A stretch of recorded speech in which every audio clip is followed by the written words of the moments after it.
Hello, my name is Jimena Soto, and I will be analyzing the outcome of women's suffrage and how it correlated to the Civil War.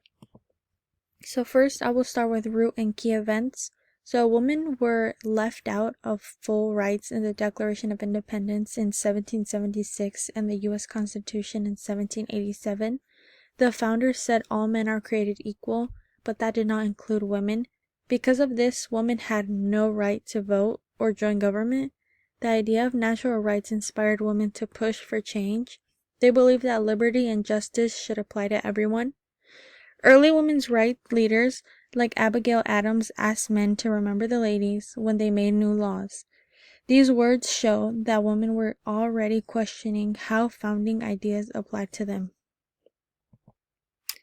Religious roles. Many early women's activists were actually Christian and believed in moral reform and justice. During the Second Great Awakening in the early 1800s, church leaders spoke out against slavery and alcohol, and women joined in.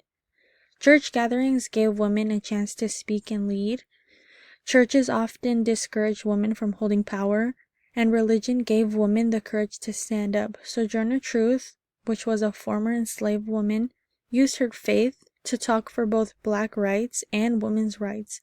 In Quaker communities, women like Lucretia Mott were encouraged to speak in public, and religion gave a platform for early activism.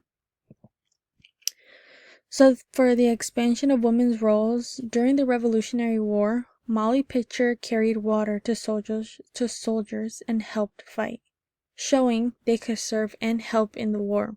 During the Civil War, women became nurses, spies, and took over jobs at home while men fought.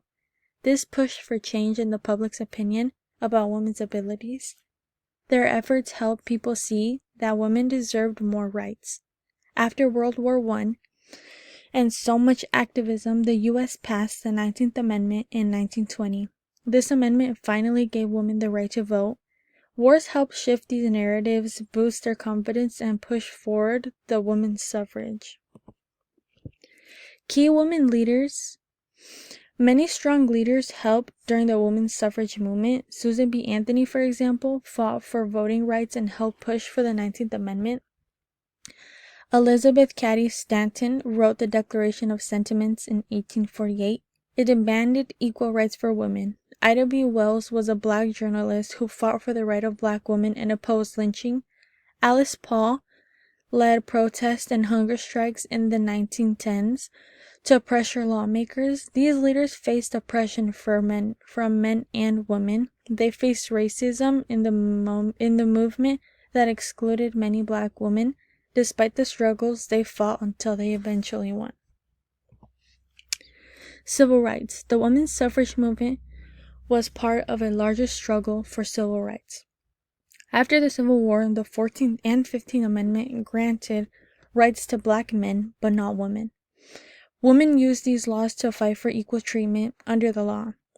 Even after women won the vote in 1920, a lot of women of color still faced barriers like poll taxes and literacy tests until the Voting Rights Act of 1965 fixed many of these problems. Lasting impacts. The Declaration of Independence inspired women to demand their rights. They claimed that the same values of liberty and equality should apply to them too.